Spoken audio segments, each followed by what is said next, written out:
లూకాసు వార్త 3వ అధ్యాయము 8వ వచనంలో ఈ విధంగా వ్రాయబడి ఉంది. మారు మనస్సునకు తగిన ఫలములు ఫలించుడి, అబ్రహాము మాకు తండ్రి అని మీలో మీరు మొదలు పెట్టుకొనవద్దు. దేవుడు ఈ రాళ్ల వలన అబ్రహామునకు పిల్లలను పుట్టింపగలడని మీతో చెప్పుచున్నాను. ప్రియమైనటువంటి వారలారా, ఈ మాట యేసుక్రీస్తు ప్రభువారి కంటే 6 నెలల ముందు పంపబడినటువంటి యోహాను అంటున్నటువంటి మాట. ఆయన ప్రభు యొక్క మార్గాన్ని సరళము చేయుటకు ఈ లోక రక్షకుడుగా మరి వచ్చినటువంటి ప్రభు అయిన యేసుక్రీస్తు వారి కంటే 6 నెలల ముందు జకర్యా ఎలిజబెత్తులను దేవుడు జ్ఞాపకం చేసుకొని వృద్ధాప్య సమయంలో యోహాను అనేటువంటి అద్భుతమైనటువంటి బిడ్డను దేవుడిచ్చి అతను గొప్ప ప్రవక్తగా చేశాడు.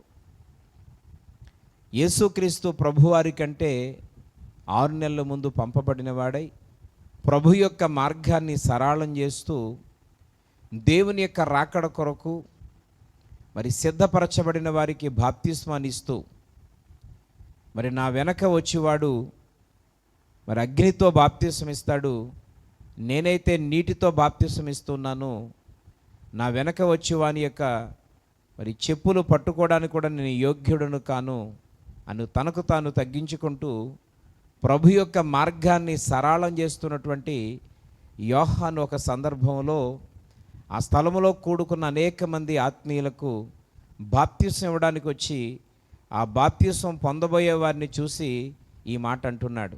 ఏమనంటే, మారు మనసునకు తగినటువంటి ఫలములు మొదట మీరు ఫలించండి అని అంటున్నాడు. ప్రియమైనటువంటి వారలారా, గమనించాలి. అంటే మీరు నాకు బాప్తిస్మం కావాలి అని వచ్చి బాప్తిస్మాన్ని పొందినంత మాత్రాన ప్రయోజనం ఏమీ లేదు.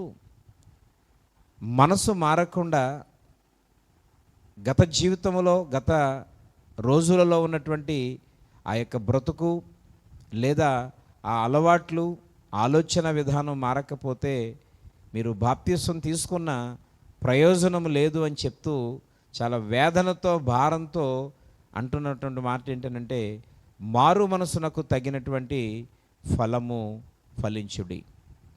ఈరోజు ప్రియమైనటువంటి వారలారా, ఈ యొక్క వర్తమానాన్ని వింటున్న సమయంలో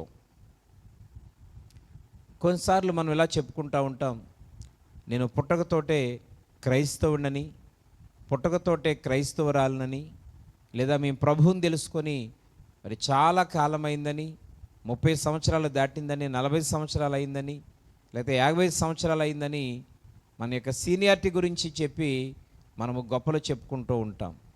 కొన్నిసార్లు సీనియారిటీని బట్టి సంఘములో కూడా ఆధిపత్యాన్ని చలాయించాలనుకుంటాం. ఆ యొక్క సీనియారిటీని బట్టి సంఘములో కూడా కొన్ని బాధ్యతలు లేదా కొన్ని పదవులు, కొన్ని స్థానాలు కావాలని మనము ప్రాకులాడుతూ ఉంటాం. ఇక్కడ యోహాను గారు ఈ మాటలో ఏమని ఖండిస్తున్నారనంటే, ఈరోజు మీరు ప్రభు అయిన యేసుక్రీస్తు వారిని ఎప్పుడు నమ్ముకున్నారు, బాప్తిస్మాన్ని ఎప్పుడు తీసుకున్నారు, లేకపోతే ప్రభు అయిన యేసుక్రీస్తులో నేను చాలా కాలం నుంచి ఉంటున్నాను, వీటికంటే మారు మనసు పొందామని చెప్పుకుంటున్నామే, ఆ మారు మనసునకు తగినటువంటి ఫలాలు ఫలించాలని ఇక్కడ యోహాను భక్తుడు హెచ్చరిక చేస్తూ ఉన్నాడు. ప్రియమైనటువంటి వారలారా, అంటే మారు మనసు పొందకముందు అనగా మన మనసును మార్చుకోకముందు, లోకములో ఉన్నప్పుడు, లోక సంబంధమైనటువంటి అలవాట్లలో ఉన్నప్పుడు, లోక సంబంధమైన ఆలోచనలు ఆలోచిస్తూ ఉన్నప్పుడు, లోకంతో సహవాసం చేస్తూ ఉన్నప్పుడు, లోక సంబంధంగా ఏ విధంగా అయితే ఆలోచిస్తామో, ఈరోజు ప్రభు అయిన యేసుక్రీస్తు వారిని సొంత రక్షకుడుగా అంగీకరించిన తరువాత ఆ మనసు పూర్తిగా మారిపోవాలి, ఆ అలవాట్లు పూర్తిగా మారిపోవాలి, ఆ ఆలోచన విధానం మారిపోవాలి, ఆ సహవాసం మారిపోవాలి. కనుక ఇవన్నిటిలో కూడా మార్పు వస్తేనే నీ మనసును మార్చుకున్నట్టు. అది పరిపూర్ణమైనటువంటి మారు మనస్సు అవుతుంది. కాబట్టి అటువంటి సంపూర్ణమైనటువంటి మనసును మార్చుకున్నటువంటి వారు మరి నూతనమైనటువంటి జీవితాన్ని ప్రారంభిస్తారు, నూతనమైనటువంటి విధానాన్ని వారు అవలంబిస్తారు. అంటే మన మాటల్లో మార్పు రావాలి, మన యొక్క ప్రవర్తనలో మార్పు రావాలి, మన ఆలోచన విధానంలో మార్పు రావాలి, మనం చేసే సహవాసంలో మార్పు రావాలి, మనం తింటున్న ఆహారంలో మార్పు కలగాలి, మనం తాగుచున్న పానీయములో మార్పు కలగాలి. మనము మొన్నటి వరకు మన కొరకు మనం ఆలోచించాం. ప్రభు అయిన యేసుక్రీస్తు వారు తన కొరకు తాను ఆలోచించుకోకుండా నశించిపోతున్న మన కొరకు ఆలోచించి మనము మరణించాల్సిన స్థానములో మన పాపముల నిమిత్తమై ఆయన ఎలాగైతే బలి అయి మరణించి మన పాపాన్ని పరిహరించారో, ఈరోజు ఆ రక్తములో కడగబడిన మనము ఆ రక్తము కొరకు, ఆ ప్రభు అయిన యేసుక్రీస్తు కొరకు మరి కలంకముతో, ముడతతో, మచ్చలతో ఉన్నటువంటి ఈ మనసును ప్రభు అయిన యేసుక్రీస్తు వైపునకు మార్చుకున్న తర్వాత ఈరోజు మన ఆలోచన విధానం కూడా ఎలాగుండాలి అంటే, మనలో మారాల్సిన మార్పులేంటి, చేయాల్సిన క్రియలేంటి అంటే, నీ కొరకు నీవు కాక ఇతరుల కొరకు ఆలోచించే వ్యక్తిగా ఉండాలి. నీవు రక్షణ పొందితే సరిపోదు, నీ కుటుంబంలో ఉన్న వారందరూ రక్షణ పొందాలని కోరుకోవాలి.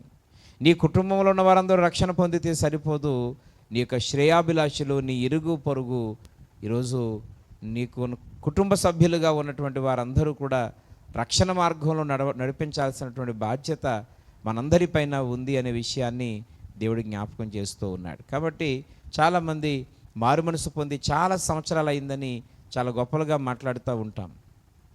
ఆ మాటల వలన పిల్లరా ప్రయోజనమేమీ లేదు.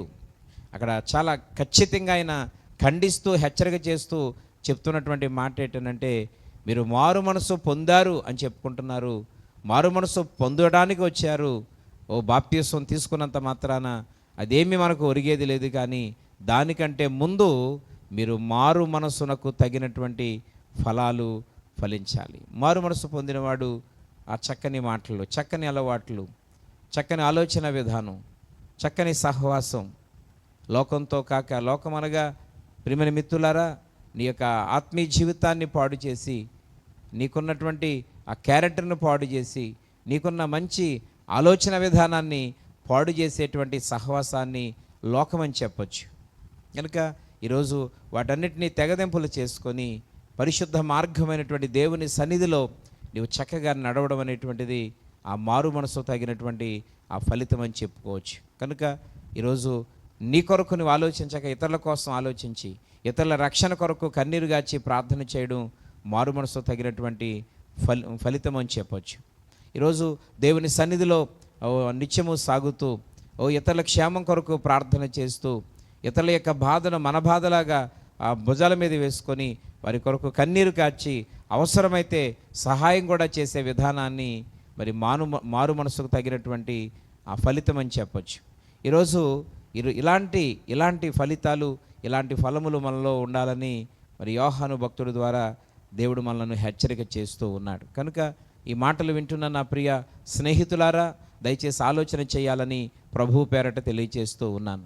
ఈరోజు ఎలాగుంది నీ యొక్క ఆత్మీయ జీవితం? నిజంగా పొందినటువంటి ఆ మారు మనసునకు, పొందినటువంటి ఆ రక్షణకు, తీసుకున్నటువంటి ఆ నూతన నిర్ణయానికి తగినటువంటి ఫలాలు ఉన్నాయా? లేకపోతే నమ్ముకొని ఎన్ని సంవత్సరాలైనా మరి ఆనాడు ఎలాగున్నావో ఈరోజు అలాగే ఉన్నావేమో, ఎక్కడేసిన గొంగలి అక్కడేలాగే ఉందేమో, గొర్రెతోక బెత్తెడులాగే మన పరిస్థితులు ఉన్నాయేమో, మన ఆత్మీయ జీవితంలో ఏ విధమైనటువంటి అభివృద్ధి లేదేమో. ఒకసారి ఈ వాక్యం వింటుండగా పరిశీలన చేసుకుందాం. ఎందుకనంటే నమ్ముకొని చాలా సంవత్సరాలు అయింది, కానీ ఈరోజు కూడా సంఘాలలో ఒక ప్రార్థన చేయమంటే ప్రార్థన చేయలేనటువంటి పరిస్థితి, సాక్ష్యం చెప్పమంటే భయపడుతూ నేను సాక్ష్యం చెప్పలేను అనేటువంటి పరిస్థితి, ఒక కృతజ్ఞతా కూటం పెట్టుకొని ఘనమైన సాక్ష్యం చెప్పలేనటువంటి పరిస్థితి, నీ జీవితంలో దేవుడు చేసిన మేలులను ఒక మీటింగ్లో నిలబడి సాక్ష్యం చెప్పలేనటువంటి పరిస్థితి. ఈరోజు మనము పేరు మాత్రానికే నామకార్థంగా జీవించుచున్నానే విధంగా జీవిస్తున్నాం, కానీ మనం ఎలాగున్నామనంటే మృతమైనటువంటి స్థితిలో ఉన్నామని ఈ మాట ద్వారా దేవుడు హెచ్చరిక చేస్తూ ఉన్నాడు. కనుక నీ జీవితంలో అనేక సంవత్సరాలైంది, ఇప్పటికీ కూడా వాక్యం దేవుని సన్నిధిలో చదవలేకపోతున్నావేమో, చాలా సంవత్సరాలైంది ప్రభువుని తెలుసుకొని, చాలా చాలా మాటలు మాట్లాడతావు, ఎవరెవరికో పేర్లు ఎడతా ఉంటావు, లోకంలో విషయాలన్నీ కూడా నీకే కావాలి, ఆ విషయాలన్నీ కూడా మాట్లాడతావు. కానీ దేవుని సన్నిధానంలో నీ కొరకు ఈ లోకానికి వచ్చి మరణించి సమాధి చేయబడి తిరిగి లేచి మరలా తండ్రి యొద్దకు వెళ్ళి ఆయన ఉండే స్థలములో నువ్వు ఉండులాగున స్థలాన్ని సిద్ధపరిచిన జీవంగల దేవుని కొరకు, లేదా నీ కుటుంబంలో చావు బ్రతుకులలో ఉన్నటువంటి నీ కుటుంబ సభ్యులను క్షేమంగా కాపాడి మరణ పంచుల వరకు వెళ్ళిన వారిని స్వస్థపరిచినటువంటి జీవంగల దేవుని కొరకు ఒక్క పాట పాడలేని దుస్థితిలో మనం ఈరోజు ఉన్నాం. ఆయన సన్నిధిలో ఆయనకు ప్రార్థన చేయలేనటువంటి స్థితిలో ఉన్నాం. కొన్నిసార్లు ప్రార్థన చేయమని అవకాశం ఇస్తే నేను చేయలేనని మరి తప్పించుకున్నటువంటి సందర్భాలు ఈ జీవితంలో ఎన్నో ఉన్నాయి. పిల్లరా, ఈ మాటలు దేనికి సంకేతం అనంటే నువ్వు పొందినటువంటి మారు మనసునకు తగినటువంటి ఫలాలు లేవు అని చాలా స్పష్టంగా కనబడుతూ ఉంది. ఈరోజు ఈ వాక్యం ద్వారా దేవుడు నీతో స్పష్టంగా మాట్లాడుతున్నాడు. నీవు మారు మనసు పొందిన వ్యక్తివని గొప్పలు చెప్పుకోవడం కాదు, తగినటువంటి ఆ ఫలాలు కనబడాలి. ఈరోజు సమాజంలో ప్రేమను పంచాలి, అందరితో సమాధానంగా ఉండాలి, ఇతరులను సమాధానపరచాలి. నువ్వు సమాధానకరంగా ఉండాలి, సమాధాన పడుతూ ఉండాలి, సమాధానపరిచేటువంటి వారిగా ఉండాలి. ఈరోజు నీ దగ్గర ఉన్నది ఇతరులకు వీలైనంత వరకు సహాయం చేసేటువంటి మనసు నీకు ఉండాలి. ఈ యొక్క క్రియలు దేనికి సంకేతం అనంటే నువ్వు పొందినటువంటి మారు మనసునకు ఒక అద్భుతమైనటువంటి సాక్ష్యముగా నిలబడతాయి. ఈరోజు అవేమీ నీ జీవితంలో లేకుండా భౌతికమైనటువంటి ఆస్తిని సంపాదించుకొని మరి ఈరోజు గర్వపడుతున్నావేమో. ఆ గర్వము లేకపోతే ఈ ఆస్తి ఇదేది అక్కరకు రాదు, ఏది నీకు కూడా రాదు. ఎందుకంటే ఈరోజు కలిగిన స్థాయి కానీ, ఆ స్థానము కానీ, ఆ బంగారము కానీ, ఆ డబ్బు కానీ, ఆ సంపాదన కానీ, ఆ తెలివితేటలు కానీ ఏది ప్రయోజనకరమైనది కానే కాదు. ప్రియమైనటువంటి వారలారా, ఈరోజు మరి పొందిన మారు మనసుకు తగిన రీతిలో ఈరోజు దేవుని కొరకు మనము పని చేయాల్సిన వారమై ఉన్నాం. మారు మనసు పొందినటువంటి దానికి తగినటువంటి క్రియలు లేదా ఫలాలను మనము ఖచ్చితంగా ఫలించాలని దేవుడి యొక్క సందర్భంగా హెచ్చరిక చేస్తూ ఉన్నాడు.